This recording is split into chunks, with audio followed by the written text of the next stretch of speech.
특수 상대성 이론에서 상대의 시간이 천천히 흐르고 공간이 줄어든다는 개념은 참으로 흥미롭고 재미있는 주제입니다. 하지만 우리 일상의 경험과는 괴리감이 있어 그 내용을 완벽히 이해하기에 큰 어려움을 겪기도 하죠.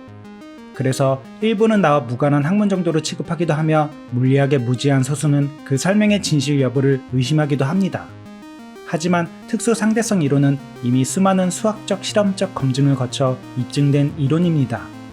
시간 지연과 공간 수축은 환상이 아닌 우리 주변에 실제 일어나고 있는 현상이며 여러분은 매 순간 그 현상에 따라 정밀하게 보정된 계산으로 발전한 과학의 혜택을 누리고 계십니다.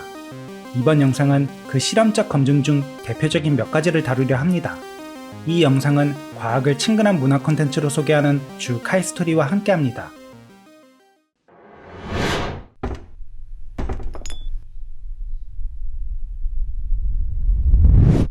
특수 상대성 이론의 실험적 검증에 대해 알아보려면 빛에 대한 두 가지 성질을 먼저 이해해야 합니다. 하나는 빛의 수차이고 다른 하나는 빛의 도플러 효과이죠. 빛의 속도는 유한합니다. 따라서 먼 거리의 별로부터 오는 빛은 지구에 도달하기까지 일정 시간이 걸립니다. 만약 지구 기준에서 별이 횡 방향 운동을 한다면 관찰자는 빛이 도달하기까지 별의 이동으로 실제 위치와 다르게 관측하게 됩니다. 이것을 겉보기 위치라고 하죠. 머리 위 구름에서 수직으로 내리는 빗줄기 속을 자동차로 빠르게 이동한다고 가정했을 때 물방울이 수직 위가 아닌 기울어진 앞쪽에서 내리는 것으로 경험하는 것을 떠올리면 이해하기 쉽습니다. 이 현상을 빛의 수차라고 하며 1827년 영국의 천문학자 제임스 브래들리가 금성을 관찰하다 발견하곤 처음 공식화하였죠. 빛은 파동성을 가집니다. 파동은 상대 운동 방향으로 파장이 짧아지고 반대 방향으론 파장이 길어지는 성질을 가지죠. 이 현상을 도플러 효과라고 하며 1842년 오스트리아의 물리학자 크리스티안 도플러가 먼 우주의 이중성을 관찰하다 발견하여 처음 공식화하였습니다. 앞선 예시에 이 도플러 효과를 적용하면 별이 가장 가까운 위치로 관측되기 전까진 관찰자가 빛의 청색 편의를 경험하게 되고 멀어질 땐 적색 편의를 경험하게 되는 것을 예측할 수 있습니다. 이것은 별의 속도의 횡 방향뿐만이 아닌 가까워지거나 멀어지는 종방향 운동성분까지 포함하고 있기 때문이죠. 이렇게 운동 각도에 따라 달리 경험되는 도플러 효과 공식은 이렇게 표현됩니다. 그런데 관찰자가 별을 가장 가까운 위치로 관측하게 되는 순간 별의 운동엔 종방향 운동 성분이 사라집니다. 이때 고전 도플러 효과 공식은 관찰자가 경험하는 빛의 주파수가 광원 기준계의 경험과 같다고 예측하죠. 관찰자가 별을 가장 가까운 위치로 관측할 땐 도플러 효과를 경험할 수 없다는 것입니다. 그런데 관찰자는 빛의 수차를 여전히 경험하고 있습니다. 고전 역학은 이 둘을 별개의 현상으로 보았던 것이죠. 이런 고전적인 관점에서 관찰자가 경험하게 되는 별의 겉보기 위치와 실제 위치, 도플러 효과의 관계를 이해하기 쉽게 그림으로 표현하면 이렇게 나타낼 수 있습니다. 이때 관찰자가 경험하는 전체 빛 주파수 평균은 별 기준계가 경험하는 전체 빛 주파수 평균과 정확히 같습니다.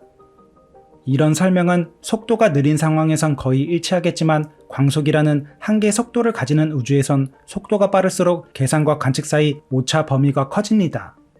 이 오차를 해결한 것이 아인슈타인의 특수 상대성 이론이죠. 특수 상대성 이론에 따른 설명은 이렇습니다. 관찰자가 빛의 수차를 경험하게 된다는 것과 빛의 도플러 효과를 경험하게 된다는 것은 고전적 설명과 같습니다. 하지만 특수 상대성 이론에 따르면 광속을 넘을 수 없는 우주에선 별의 운동 방향으로 공간이 줄어든다고 설명하죠. 그래서 관찰자가 경험하는 별의 실제 위치와 겉보기 위치 차이는 고전적 설명과는 차이가 있습니다. 더불어 상대적으로 움직이는 광원의 시간은 관찰자의 시간보다 천천히 흐릅니다. 맥스웰 방정식에 의하면 대전된 입자의 진동은 전자기파, 즉 빛을 생성하죠. 이 말은 관찰자가 경험하는 광원 속 대전된 입자의 진동 주기와 파장이 길어져 단위 시간당 파동의 수, 즉 주파수가 줄어든다는 것을 의미합니다. 관찰자가 광원의 움직임만으로도 적색 편의를 경험하게 된다는 것이죠. 이런 시간 지연은 광원의 종방향 운동 성분으로 발생하는 청색 편의를 일부 감쇄시킵니다. 그 결과 별의 위치가 가까워질수록 두 효과는 점점 상쇄되어 별이 가장 가까운 위치로 관측될 땐 관찰자가 적색 편이만을 경험하게 되죠. 이것은 상대론적 도플러 효과 공식에서 각도가 수직일 때 시간을 지연시키는 로렌츠 인자만 남는다는 것으로도 알 수 있습니다.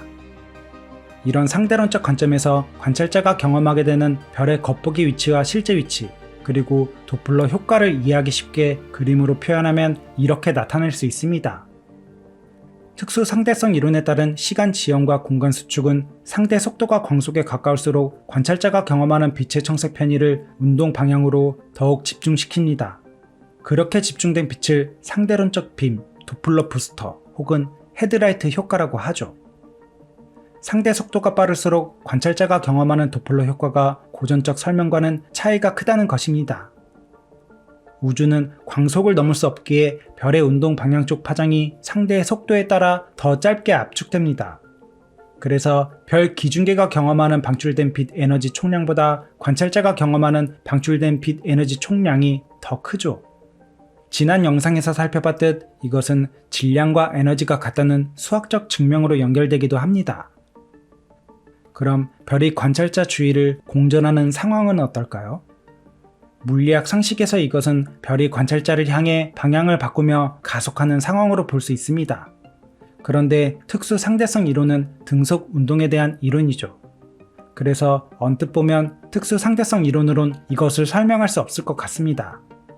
하지만 관찰자가 별의 겉보기 위치를 가장 가까운 위치로 관찰하게 되는 순간을 방향만 달리하여 연결하면 별이 정지한 관찰자 주위를 등속 원형 운동하는 상황에 대한 값을 구할 수 있습니다. 이것을 순간 동방 기준 좌표계라고 하죠.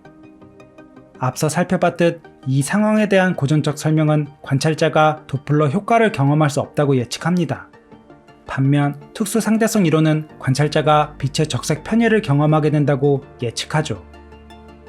빛의 수차와 도플러 효과를 연결하면 이해가 더 쉽습니다. 관찰자가 별을 가장 가까운 위치로 관측하게 되는 순간은 빛의 수차를 고려하면 별이 관찰자로부터 멀어지는 상황이기도 합니다. 관찰자 정지 기준에서 별의 공전은 매 순간 별이 멀어지고 있는 것과 같은 것입니다. 아인슈타인은 빛의 수차와 도플러 효과를 같은 현상에 의한 결과로도 연결한 것이죠. 다시 앞선 예시로 돌아가 별의 실제 위치가 관찰자에게 가장 가까운 상황에 대해 살펴보겠습니다. 빛의 수차로 관찰자가 경험하는 별의 속도엔 종방향 운동 성분이 포함되어 있습니다. 그래서 관찰자가 청색 편의를 경험하게 될 것으로 예측할 수 있죠. 이것은 고전적 설명과 상대론적 설명이 같습니다. 그런데 특수 상대성 이론에 따르면 움직이는 광원의 시간은 관찰자의 시간보다 천천히 흐릅니다. 관찰자가 경험하는 광원 속 대전된 입자의 진동 주기와 파장이 길어져 빛의 적색 편의를 관측할 수 있다는 것입니다. 하지만 별의 종방향 운동 성분이 이를 상쇄하죠. 그래서 상대론적 관점에서 관찰자가 경험하는 청색 편의 정도는 고전적 설명과는 차이가 있습니다. 별의 실제 위치가 관찰자로부터 가장 가까운 순간을 방향을 달리하여 연결하면 관찰자가 정지한 별 주위를 등속 원형 운동하는 상황에 대한 값을 구할 수 있습니다. 별 주위를 공전하는 관찰자는 별로부터 날아오는 빛의 수차를 경험할 것입니다. 별이 매 순간 관찰자에게로 가까워지고 있다는 것입니다. 그래서 관찰자가 청색 편의를 경험하게 될 것을 예측할 수 있죠. 이것을 별의 정지 기준에서 보면 더 이해하기 쉽습니다.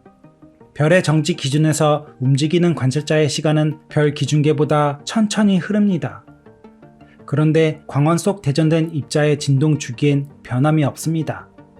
그래서 관찰자가 경험하는 단위 시간당 파동의 수는 별의 경험보다 더 많을 것이겠죠.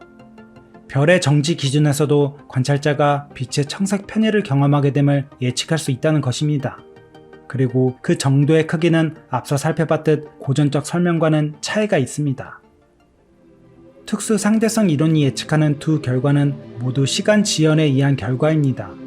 이 사실은 1938년 아이브스 스튜렐 실험 결과가 특수 상대성 이론의 예측과 일치함을 발견함으로써 처음 검증되었습니다. 이후 입자 가속기가 발명되어 고속 입자에서 빛의 적색 편의를 일상적으로 확인하고 있으며 입자의 운동 방향 쪽으로의 청색 편의와 반대쪽 적색 편의 정도의 크기가 특수 상대성 이론의 예측과 일치함을 수시로 확인하고 있죠.